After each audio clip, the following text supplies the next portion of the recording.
Hello friends, welcome to part 4 of our grand 10-part series on the Napoleonic Wars.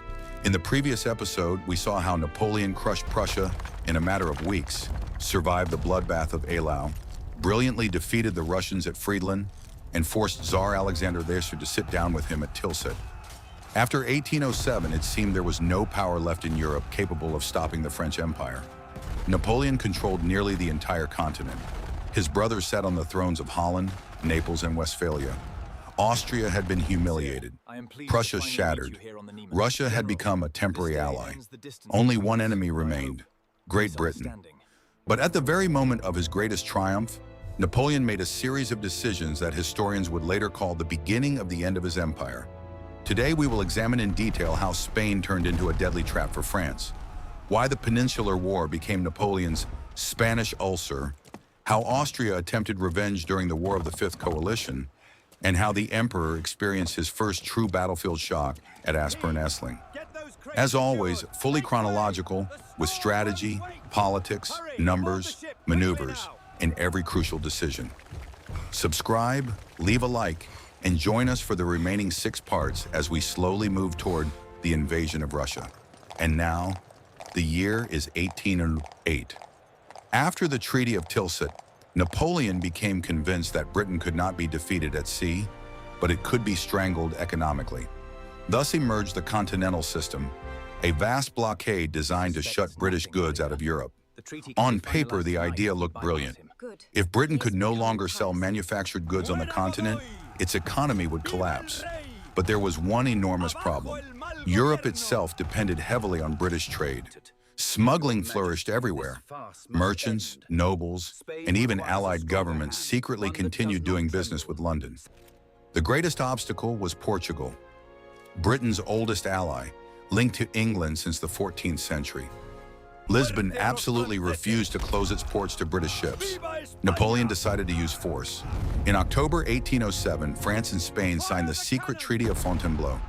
Officially, it authorized a joint invasion of Portugal. In reality, Napoleon was already planning to dominate Spain itself. On November 19, 1807, General Jean-Andoche Junot crossed into Portugal with around 30,000 men. The French endured an exhausting march through mountains, mud, and winter weather. Thousands collapsed from hunger and exhaustion before even seeing combat. Yet organized resistance barely existed. On November 29th, French troops entered Lisbon.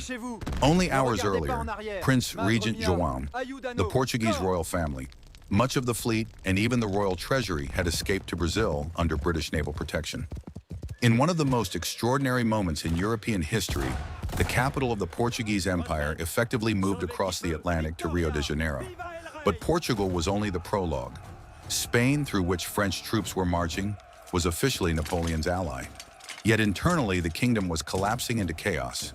King Charles IV was weak and deeply unpopular. His wife Maria Luisa and the powerful royal favorite Manuel Godoy were hated by much of the nobility and population alike. Crown Prince Ferdinand openly plotted against his father. The Spanish court had become a nest of intrigue, scandal, and mutual hatred. Napoleon watched carefully. In March 1808, the crisis exploded in the Mutiny of Aranjuez, part popular uprising, part palace coup. Crowds attacked Godoy's residence. Charles IV abdicated in favor of his son, Ferdinand VII. For Napoleon, it was the perfect excuse to intervene. He invited both Charles and Ferdinand to the French city of Bayonne under the pretense of mediation. It was a trap. Under intense pressure, both Bourbons renounced the throne. Napoleon simply seized the Spanish crown and handed it to his brother Joseph Bonaparte, the former king of Naples. On June 6, 1808, Joseph officially became king of Spain. Napoleon assumed the Spanish people would accept the new ruler as passively as Naples or Holland had done. He was catastrophically wrong. On May 2, 1808, Madrid erupted in revolt, the famous Dos de Mayo uprising. The spark came when French authorities attempted to remove the last members of the Spanish royal family from the city.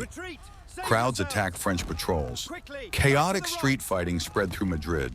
Artisans, monks, women, and even children joined the battle. Some of the fiercest resistance centered around the Monteleon barracks, where Spanish artillery officers, Dauis and Velarde, refused to surrender. Marshal Murat crushed the uprising with brutal force. Executions continued throughout the night and into the next morning.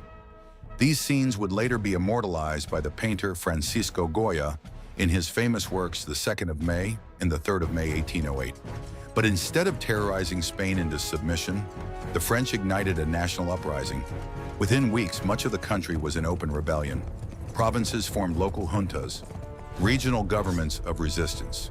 The Catholic Church declared the struggle against France a holy war. And here, during this conflict, a word entered the vocabulary of the world: guerrilla, little war. Thousands of small bands began hunting French couriers, supply convoys, isolated detachments, and garrisons. The French army, which had dominated Europe through massive battles and rapid maneuvers, suddenly found itself completely unprepared for this kind of warfare. Guerrillas struck without warning, destroyed communications, and disappeared into mountains and villages. French reprisals became increasingly savage: burned villages, executions, and collective punishment. The war descended into a spiral of brutality. By the summer of 1808, France had nearly 100,000 soldiers in Spain on paper. In practice, those forces were scattered across a hostile country. Then came disaster. On July 19, 1808, near the town of Bailén, General Pierre Dupont became trapped by the Spanish army under General Castaños. Under terrible heat, lacking water, and suffering from chaos in command, the French surrendered. Roughly 18,000 French soldiers laid down their arms. Europe was stunned. For the first time, a major French field army had capitulated in open battle. The myth of Napoleon's invincibility cracked for the first time. News raced to London. Britain realized that an opportunity had finally appeared to return to continental Europe. In August 1808, a British expeditionary force of around 15,000 men landed in Portugal under the command of a relatively unknown general, Arthur Wellesley, the future Duke of Wellington. On August 21st, at the Battle of Vimeiro, Wellesley defeated Junot. British infantry proved devastatingly effective, unleashing disciplined musket volleys into advancing French columns. After the defeat, the French signed the Convention of Sintra. Under its terms, the British Navy actually transported the defeated French army back to France. The agreement caused outrage in Britain, where many considered it far too generous. Napoleon was furious. In the autumn of 1808, he decided to intervene personally. In November, the emperor crossed the Pyrenees with nearly 200,000 troops, one of the largest armies he had ever assembled. With him came the Imperial Guard, his finest marshals and veterans of Austerlitz and Jena. The campaign began brilliantly. French forces smashed through Spanish positions in a series of rapid offensives. On November 30th occurred one of the legendary cavalry charges of the Napoleonic era, Somosierra. Spanish defenders blocked a narrow mountain pass with 4 artillery batteries. Napoleon ordered the Polish light cavalry, the Polish chevaux légers of the Imperial Guard, to charge directly uphill. Fewer than 150 horsemen thundered forward through murderous cannon fire, capturing battery after battery. The charge became legendary throughout Europe and permanently cemented the reputation of the Polish cavalry in Napoleon's service. On December 4th, 1808, the French entered Madrid. Once again, it appeared Spain had been subdued. But Napoleon failed to understand one crucial reality. A regular army can be defeated. A people's uprising cannot. Every day, French troops vanished in ambushes. Couriers disappeared. Garrisons were massacred. Supply convoys failed to arrive.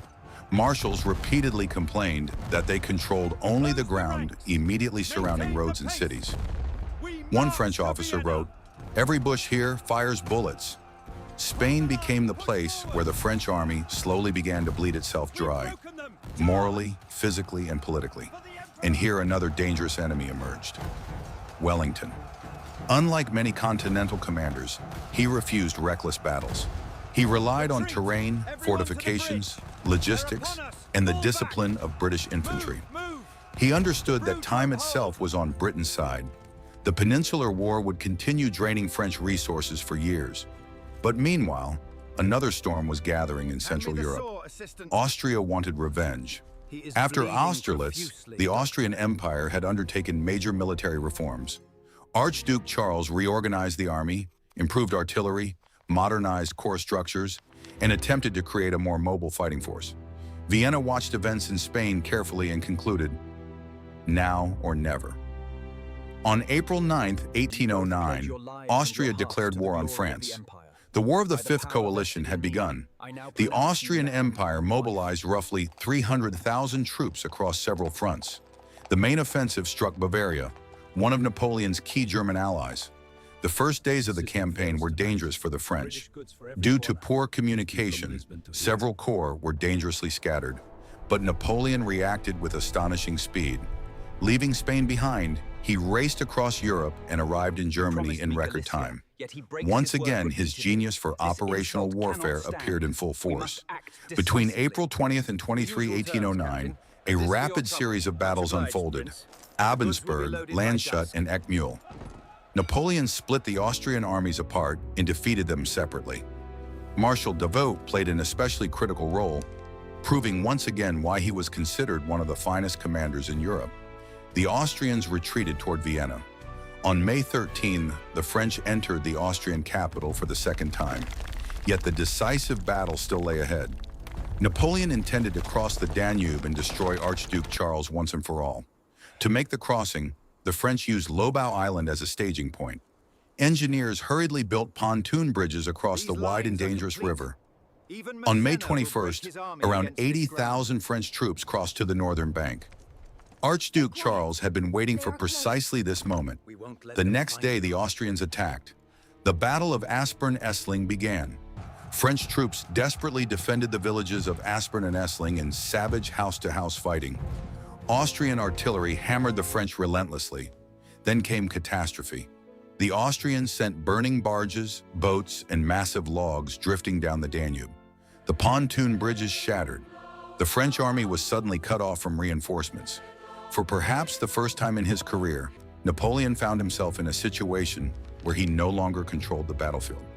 During the fighting, Marshal Jean Lannes, one of Napoleon's closest friends and greatest commanders, received a mortal wound. According to legend, Napoleon sat beside the dying marshal and wept. By evening, the French were forced to withdraw back to Lobau Island. Losses were horrifying. Roughly 23,000 French casualties and 24,000 Austrian. But the psychological impact mattered even more. Europe had seen the impossible. Napoleon could be stopped. Across Germany and Prussia, anti-French feeling intensified. In Tyrol, Andreas Hofer led a major uprising against Bavarian and French rule. For the first time, the prestige of the emperor had been seriously shaken. Yet Napoleon was still Napoleon. For 6 weeks, he prepared for another blow. On Lobau Island, the French constructed depots, fortifications, artillery positions, and stronger bridges. Reinforcements poured in from across the empire. By July 1809, Napoleon had assembled roughly 150,000 men and more than 500 guns. On July 5th, the Battle of Wagram began, one of the largest battles of the entire Napoleonic era. The battlefield stretched for miles. The struggle lasted 2 days. The Austrians fought stubbornly for the high ground. The French center wavered dangerously. Marshal Masséna, wounded in the leg, commanded his troops from a carriage. Napoleon realized that only a decisive strike could save the battle. On July 6th, General MacDonald received orders to attack the Austrian center in a gigantic assault column. Nearly 10,000 men advanced under terrifying artillery fire. The losses were dreadful, but the attack succeeded. At the same time, Davout turned the Austrian flank. Archduke Charles's army finally began to retreat. Wagram gave Napoleon victory, but this was no Austerlitz. The triumph came at an enormous cost. French casualties approached 34,000 men. Austrian losses may have reached 40,000. Even Napoleon's marshals privately admitted that the army of the empire no longer possessed the same aura of invincibility. On October 14, 1809, Austria signed the Treaty of Schönbrunn. The Habsburg Empire lost major territories, including Tyrol, parts of Galicia, and the Illyrian provinces. Emperor Francis II suffered an additional humiliation, agreeing to marry his daughter Marie-Louise to Napoleon himself. The dynastic marriage of 1810 was intended to transform Bonaparte into a fully legitimate monarch within Europe's traditional royal order. Yet beneath the glittering surface, cracks were widening everywhere. The Peninsular War continued devouring French manpower and treasure. Britain had secured a permanent foothold in Portugal. The continental system was damaging the economies of Napoleon's own allies. And in Russia, resentment toward France and the alliance with Napoleon was steadily growing. By 1809, Napoleon's empire stood at the height of its territorial power. But it was also the moment when the long road toward catastrophe truly began. In Part 5, we will witness the peak of the empire. Napoleon's dynastic marriage, the birth of an heir, the creation of a new European order, and the first storm clouds gathering over Russia. Friends, which event of 1808-1809 shocked you the most? The guerrilla war in Spain, Belen, Aspern-Essling, or the gigantic Battle of Wagram? Write your thoughts in the comments. Don't forget to like, subscribe, and ring the bell. See you in Part 5, the peak of empire, the dynastic marriage, and the gathering storm over Russia.